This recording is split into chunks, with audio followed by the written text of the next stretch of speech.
uncertainty, claiming that Prime Minister Narendra Modi and India had agreed to stop buying Russian oil and purchase more from the US in exchange for tariffs that were being reduced now to 18% from the 50% that they were earlier. The deal has been largely welcomed, particularly by industry, but questions still loom over whether India will fully stop Russian oil imports. How will sectors like steel and pharma be affected? What exactly are the concessions that India has made when it comes to agriculture? Typically, with Parliament on, the deal has also reactions. Opposition leaders are accusing the government of compromising national interests, with Rahul Gandhi claiming that Prime Minister Modi has done this deal under pressure. At the same time, the government says this is a major win for exporters and proof that India's foreign policy strategy and a policy of patience has worked out. Take a look at our top story tonight. US President raised. In his post that came shortly after a phone call with Prime Minister Narendra Modi, Trump called the Indian leader one of his greatest friends.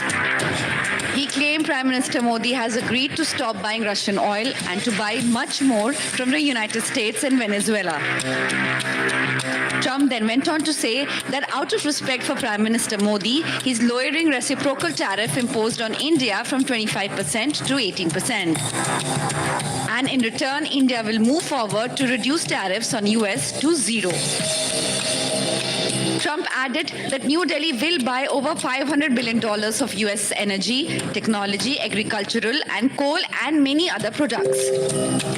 Shortly thereafter, Prime Minister Modi thanked Trump on X for reducing the tariffs, but left out the details outlined by Trump. A day later, there is still no clarity, with many questions hanging in the air. Will India stop buying oil from Russia altogether?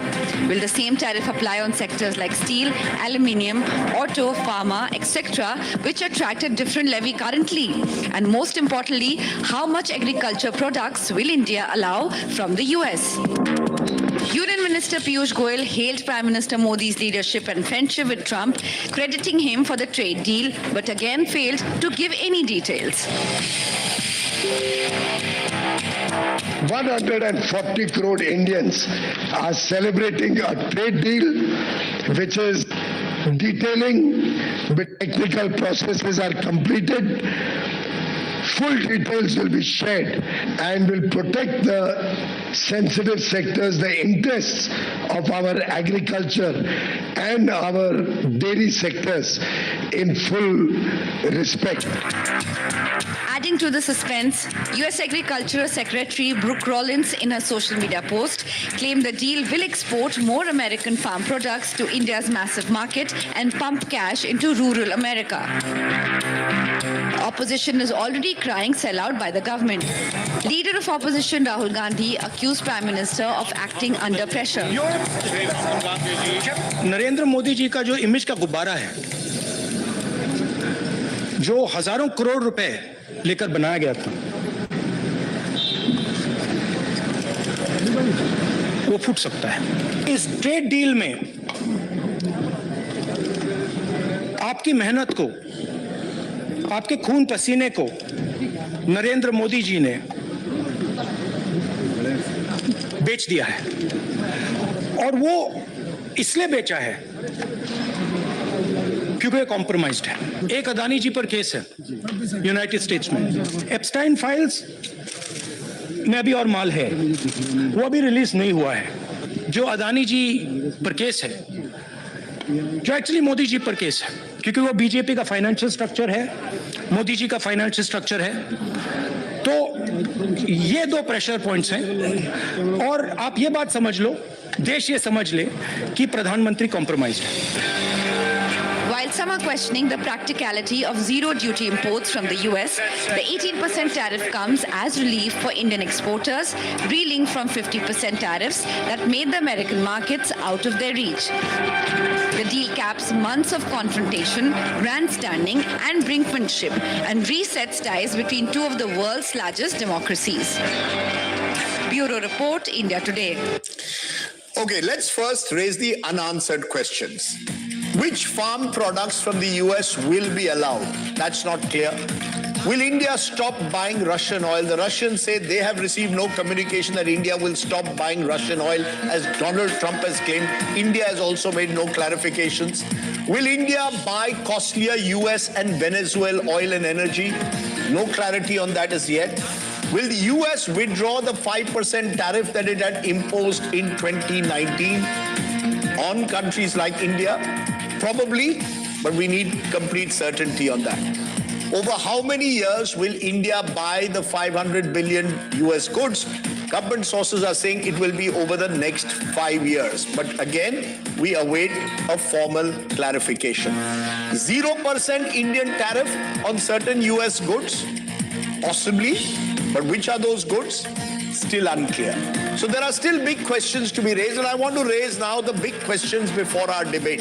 Here on this program versus Modi, who blinked? Win-win or one-sided deal? Can mercurial Trump be trusted? Indo-US deal. Has Modi shown that it's the art of the possible and of patience? Joining me now, our special guest, Chamber of Commerce in Washington, D.C., Syed Akbaruddin, former permanent representative of India to the UN, one of our more distinguished diplomats. Lisa Curtis is Senior Fellow and Director of the Indo-Pacific Security Program at the Center for New American Security. We also hope to be joined by Nisha Biswal, partner at the Asia Group and a former Assistant Secretary of State for South and Central Asia. I also have two guests who I recorded with earlier. Mr. Groh, professor at the University of Southern California. He joins me from Los Angeles, and Dr. Mukesh Aghi, President and CEO of the US-India Strategic Partnership Forum. Both of them are recorded earlier. Do keep that in mind. But I want to go to my live guests first. Diplomacy, should we see this, as the government says, as a win-win deal, or await the details before we can celebrate? So Rajdeep, first of all, let's acknowledge that this is not a classical trade deal or a classical trade agreement. It's a Trump-era tariff declaration. What happens in these sort of deals are the announcements come first, public sentiment and markets move, the legal text comes later, and it's not new only with India, it's with other countries too. So if you want to have a comparison, maybe you could look at, in terms of a peace settlement, first there is a truce or a ceasefire, and then a settlement is worked out with the details. And that's where we are. We've moved into a truce, and now the settlement is being worked on. And as the Indian Minister, Mr. Piyush Goyal mentioned, that the final details are being worked out. So let's understand that this is where we are in the phase. So, no, but then how do we celebrate? With due regard, Mr. Akbaruddin, then how do we call it the daddy of all deals, celebrate, if you're saying that? Because in such deals, then the devil can lie in the details. We've seen what Donald Trump has done in the past with countries like South Korea. Sure. But let's look at what is not contested. That the tariff stack that we had, which was 50%, which was punitive in nature, that nobody is disputing, that is coming down to 18%. Sure. So that's not an issue of debate. 18% is a substantial reduction, not because it was lesser before, but because the world has changed.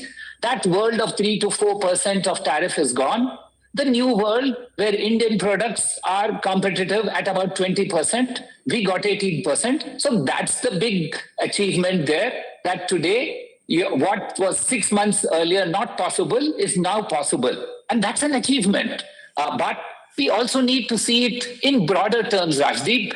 Tariff amounts are one aspect. But the India-US relationship is not only about tariffs. It's about investment. It's about innovation. It opens up all these other factors. Finally, let's not forget the geopolitical significance of this deal. India's long-term central challenge lies with our northern neighbor. And we can't take on two big powers simultaneously. So if we have made peace with one so that we can address the challenges of the other neighbor. So geopolitically, economically, and politically, this is a big deal. It's only that we have to find out the details. But the broader trajectory is pretty well clear to all of us. I think that's very well put, Syed Akbaruddin. Ambassador Keshav, after a summer of turbulence, of an unsettled environment where Donald Trump unilaterally decides that India will have 50% tariffs, including 25% penalty for buying Russian oil, do you believe that the announcements in itself signal the importance of this relationship, and therefore it should be seen in that context before we go into the nitty-gritty of the deal, that the fact that these two democracies have finally got their relationship at least on the right track, that what was haunting this relationship over the last 6 months was this tariff barriers that the US had put up. At least those are slowly but surely being withdrawn. We now go back to 18%. And that's much better than many of our neighbors.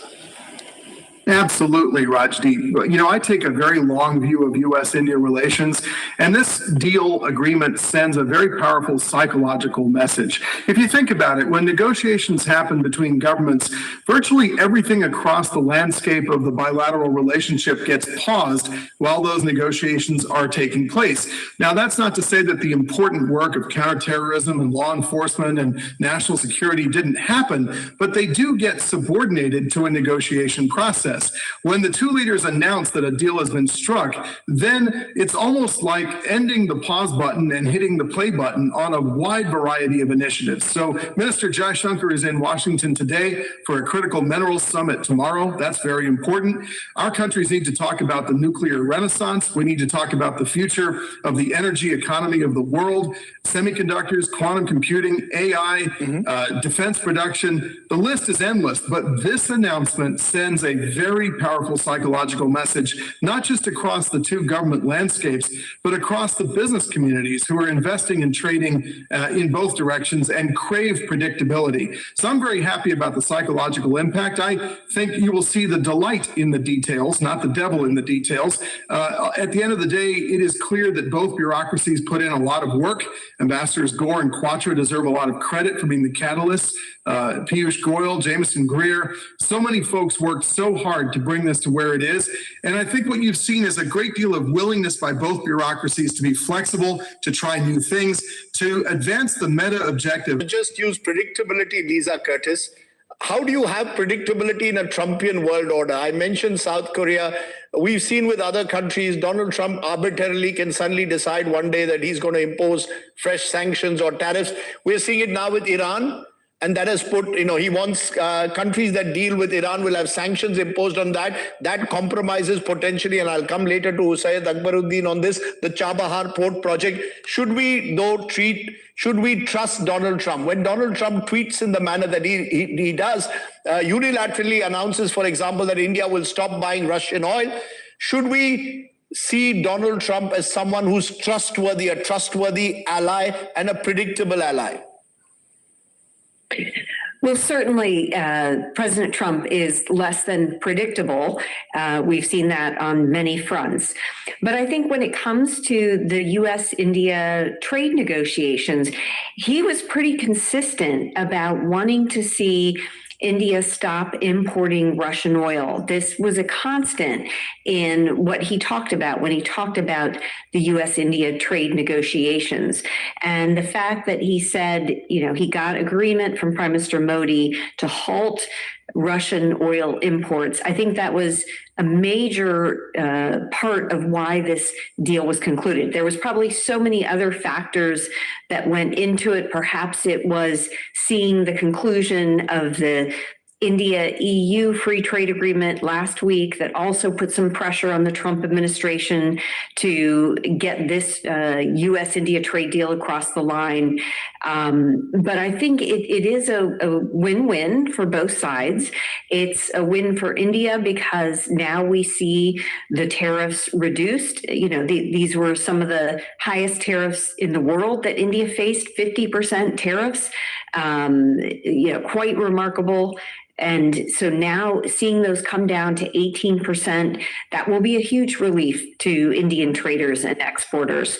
And it's a win for the United States because as I've said many times on this station, as well as many other outlets, that the U.S.-India relationship is important for strategic reasons for the United States.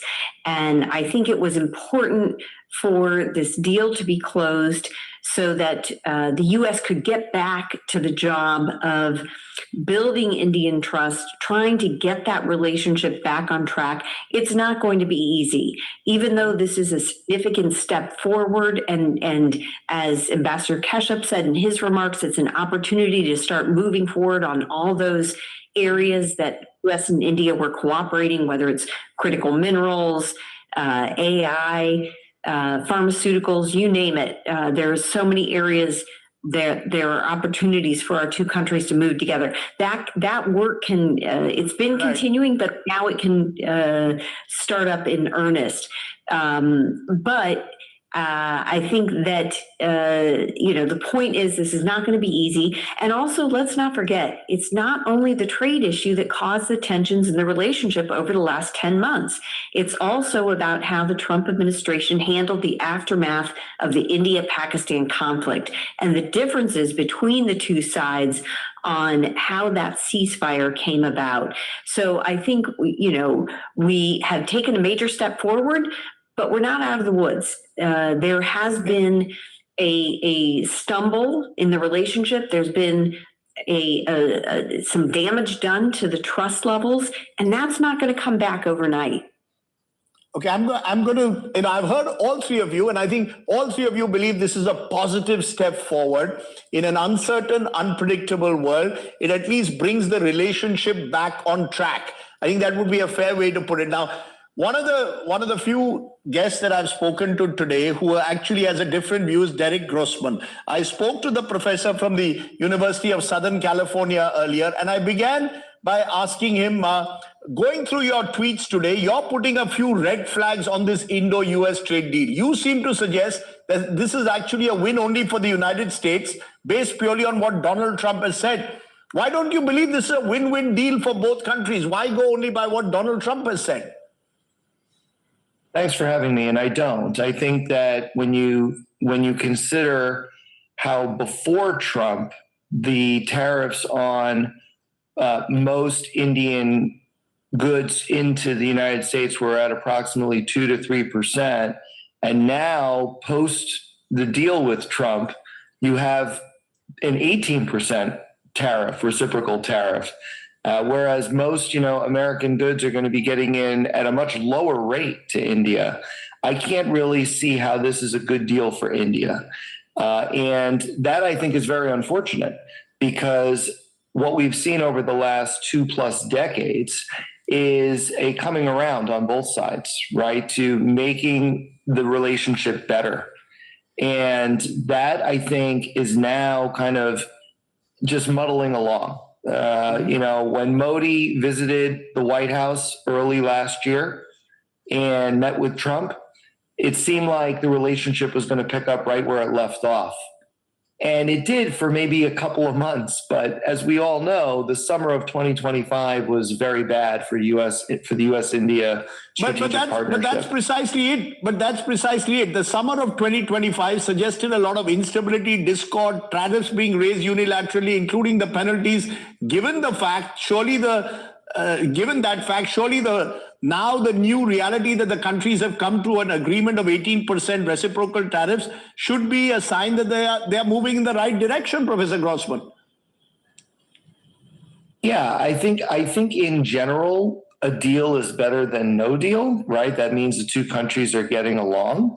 Mm-hmm. The free trade agreement was in draft form for at least a year, probably longer than that. And there was a lot of leadership politics at play. Will Modi call Trump in order to sign the deal? Will some of the finer details of it be worked out on the Indian side rather than the American side? Right. And so, yeah, it's nice to have a deal, no doubt. But I guess what I'm arguing is that the deal is unfair to India.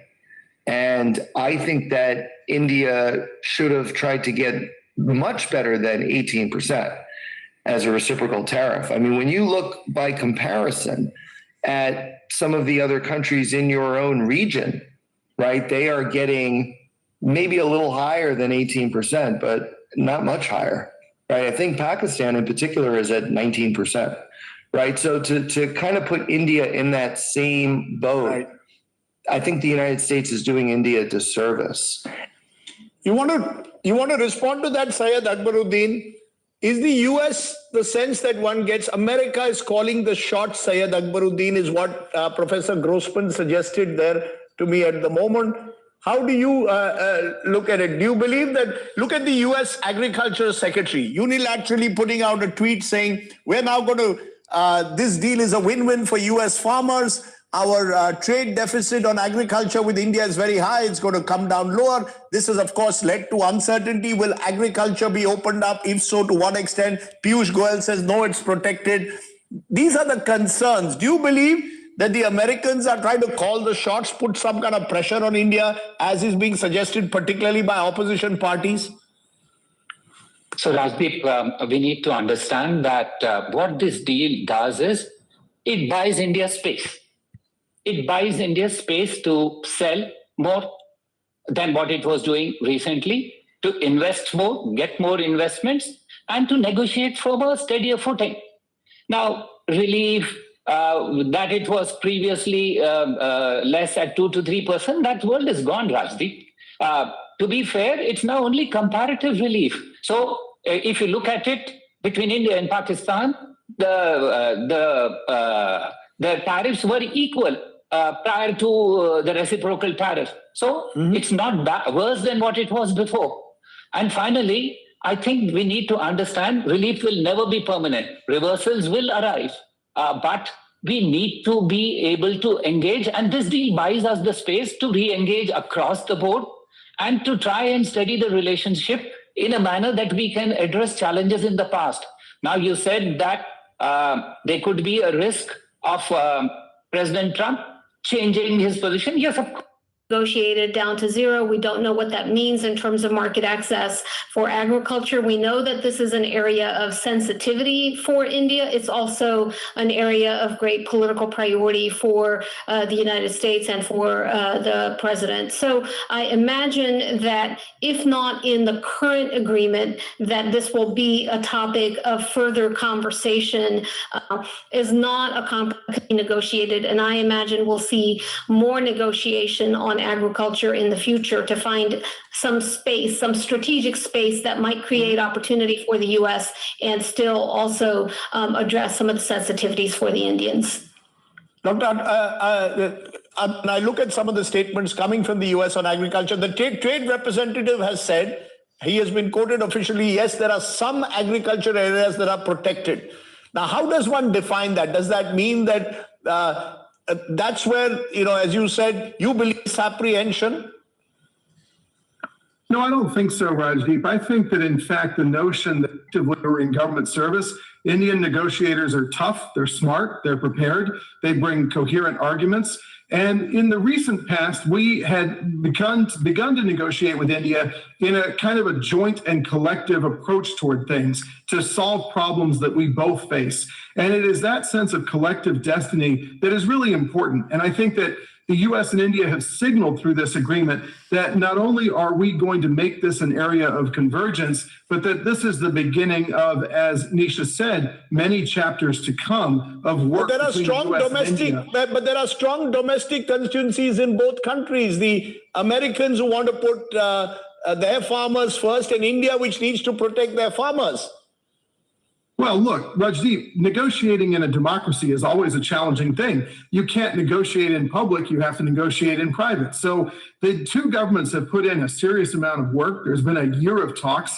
I think the business communities of both countries are feeling very positive about what this deal could mean in terms of investments and trade to come. And I think this is the beginning of a project of work that could take our countries to greater heights for both of us. And so it is absolutely win-win because the negotiators are serious people. And I think that we can find mutual accommodation in ways that are good for both of us. I just don't think this is something you negotiate in public because in an open, participatory democracy, that becomes a very awkward way of doing things.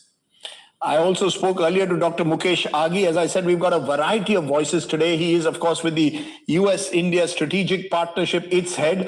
And I asked him these concerns over agriculture. While the government of India, Dr. Aghi says they will not allow the interests of farmers to be compromised. Is that a niggling area? Or given the warmth that has been shown in their tweets, at least by the two leaders, do you believe all contentious issues are now overcome?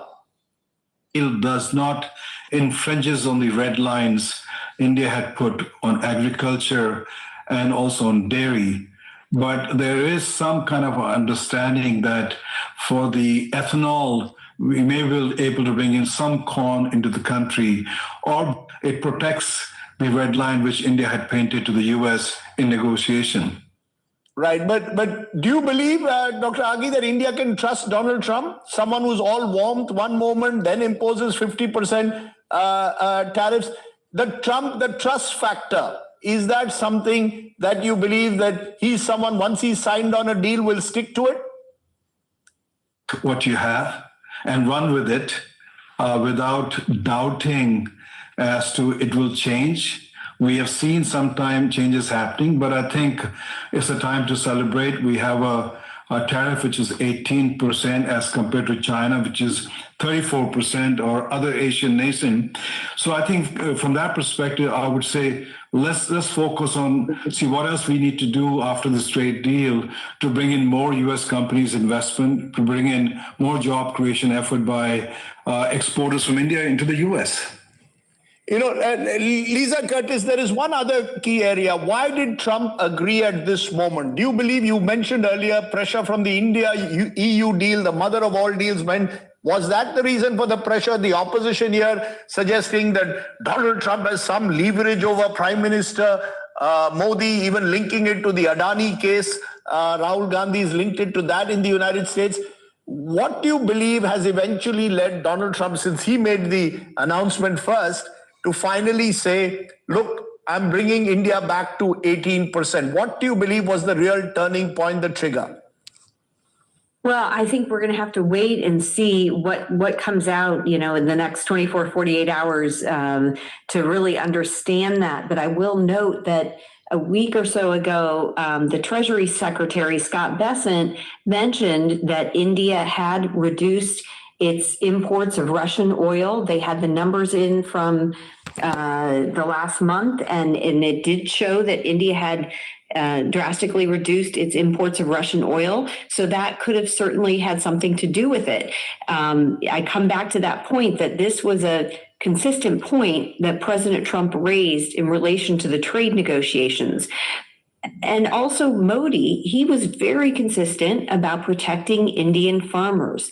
So it's not surprising that he has held the line on that issue. And we don't have the details, but I think by Jamieson Greer coming out and saying, well, actually, there are still going to be some tariffs on in the agriculture sector, tells us that Prime Minister Modi probably did hold the line on those issues that are most important to Indian farmers. So I think what we have here is a true compromise. Both sides had to compromise something. That is, the art of the negotiation and how we, have finally gotten to this trade deal. But what, finally convinced President Trump, I think it's very difficult to say. But I do think it probably had something to do with the numbers that came in last month about India's reduction of Russian oil imports. Nisha Biswal, do you agree that India's reduction of Russian oil dependence was the turning point?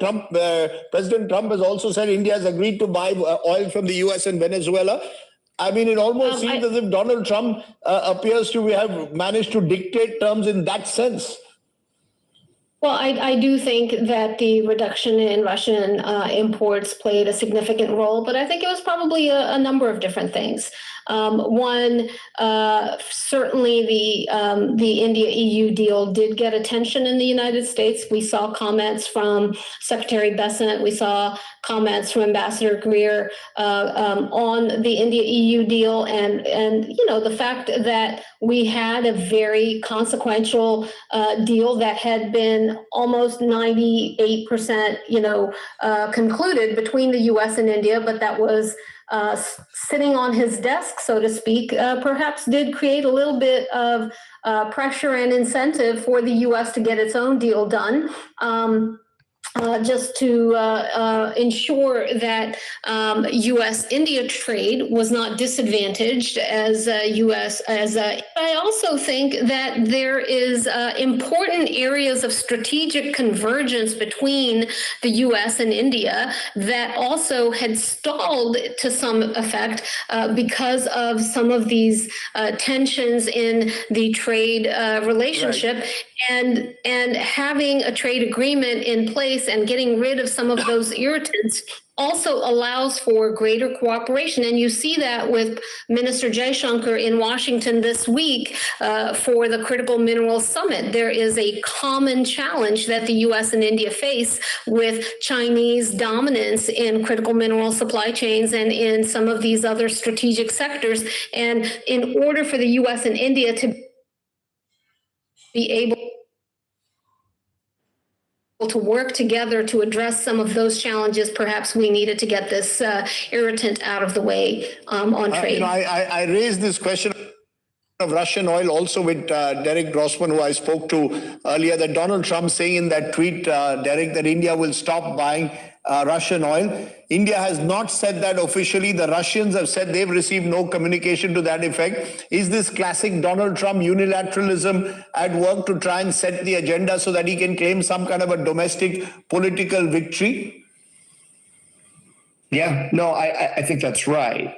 But I guess what I'm also arguing, I agree with you, right? But I'm also agreeing to 18%, dropping it from 50 to 18%.